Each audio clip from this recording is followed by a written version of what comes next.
welcome back to the Sloppy Modeler. Welcome back to the channel. I appreciate you tuning back in.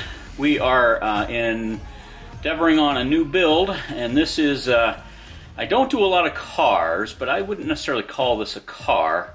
More like a big oversized go-kart, even in the 1/25th scale. So this is the AMT ERTL's 125, 1 to 125 scale Piranha rear engine funny car. And essentially it's just that. It's a rolling chassis with a mid-engined, I wouldn't even call that rear engine, I call it mid-engined,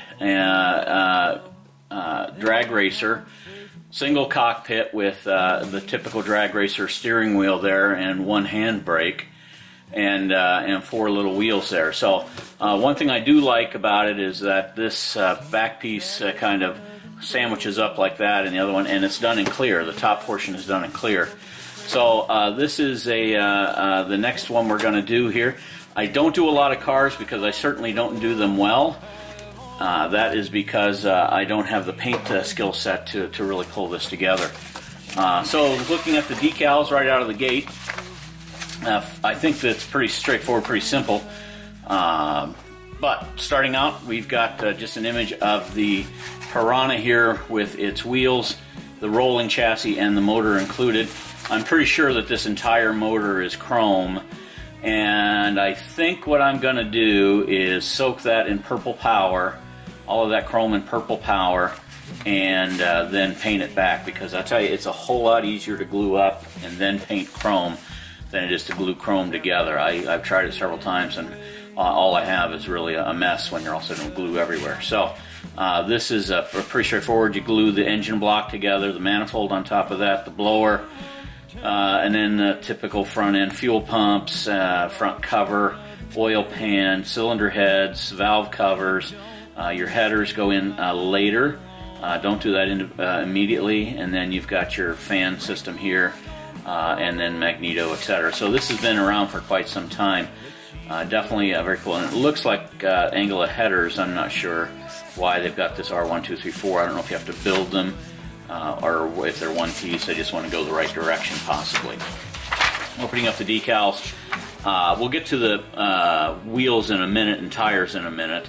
Again, these are chrome wheels, and then the fronts are just two pieces, and the rears are a disc with disc brake. Here's your liner, and then here's your two pieces wheels, and then your outer rim that goes into that. Rather uncomplicated, very simple chassis. So you've got your chassis, two side sections there.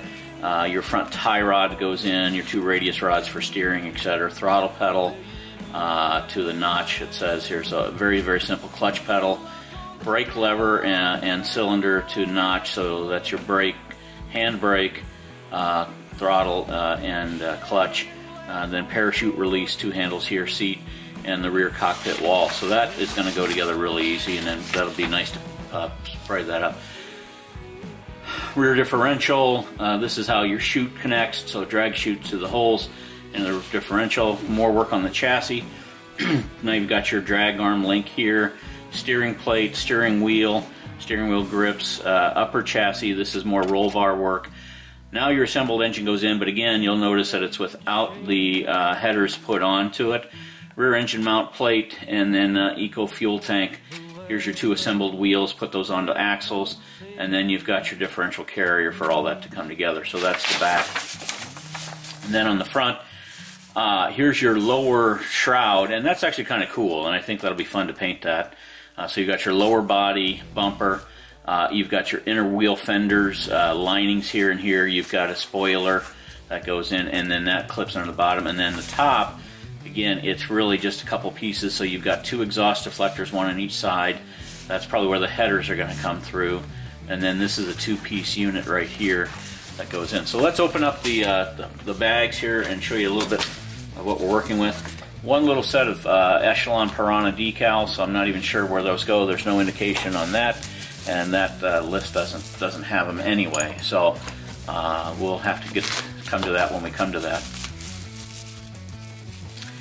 Here is it's nice plastic. It's super clear, not a lot of distortion even with the turns on it, and it's thick.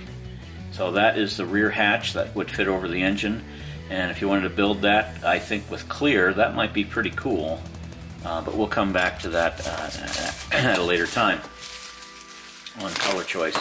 They, of course, have it in yellow to make that come together. Or you could just do a clear, you could do yellow and then do clear hatch, black vents, and then the rest of this make this clear, so you can see a la the R8, Audi R8.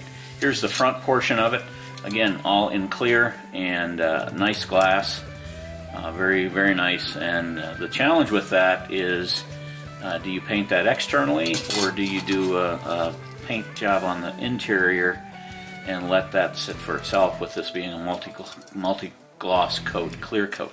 We'll see. Not sure yet, but we'll come to that, I'm sure, at some stage when it comes to finish.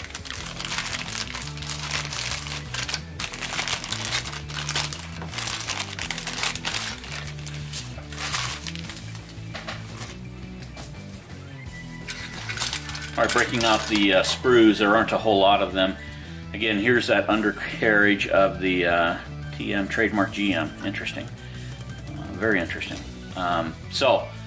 You've got your rear chassis, so some axles here, differentials, your steering wheels. These have a lot of flash on them. That's going to take quite a bit of time to clear up. All that's got some flash on it.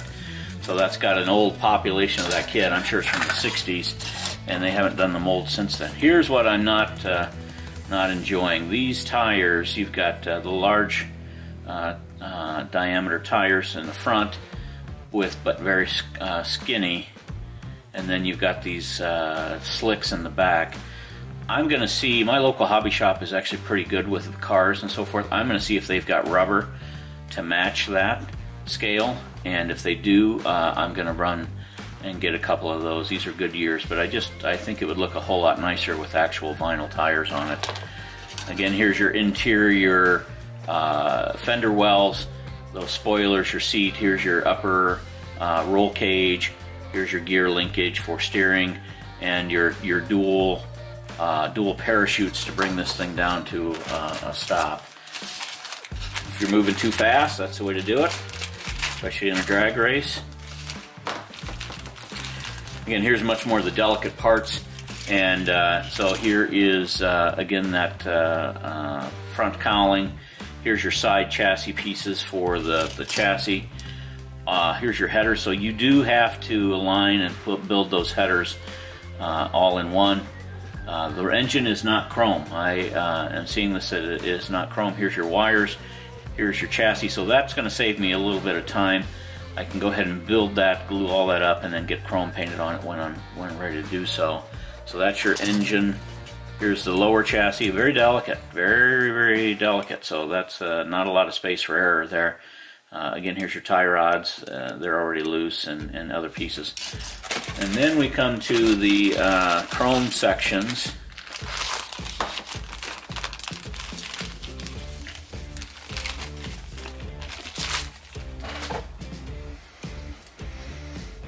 And so here's your chrome for the exhaust headers that are going to come up through the body. Here's your rims and tires. I'm not sure what those two parts are. There's your blower intake. Here's your chrome brake lever, front bumper, or I'm sorry, that's your clutch pedal. This is your front brake lever. Here's your blower manifold, and then the front cover, your valve covers, and front end, and so forth. So I think I am going to just soak that in purple power. Chrome is just kind of so-so, and not that I'm going to do better, but I'll give it a shot. But I'm going to soak that in purple power and hopefully bring us back to line. So that is the next project. Here is the Piranha 1/25th scale AMT ERTL. Again, it's probably from the early 60s and or mid 60s, when you know, guys could have a lot of fun by building their own car, taking it out to the drag strip. Didn't cost $100,000 to build a car back then. It cost you $2,000 or $3,000 to do that, and then you were off to the races. Going to be very careful with those two pieces. We'll come back to them and enjoy. All right, that is our next project here on the Sloppy Modeler, and that is our project of the Piranha AMT ERTL. with the 2005 RC2 brand. So this might have been repopped in 05 and then hung around for 15 years as we're here in 2020. Very, very straightforward, hopefully, and hopefully it'll go together fast. But I think I got a lot of work to do on that plastic to bring it up to speed. No lights, no electronics, no bass. This is just going to be a pure, fun little car to do. And you can see it's probably no more than, the whole car is probably no more than 7 inches long when it's all said and done. Well, thank you. We've come to the end of this introduction of the Piranha. A lot of bad movies out of the 80s with Piranha in the title, that is for sure. So bad you wanted to watch them at the time. Thank you for watching. Thank you for your subscriptions. Thank you for your shares. If you like what you see, hit that like button, hit that bell for notifications when new videos come out. And we would appreciate you sharing this short little quick little build if you have a little fun.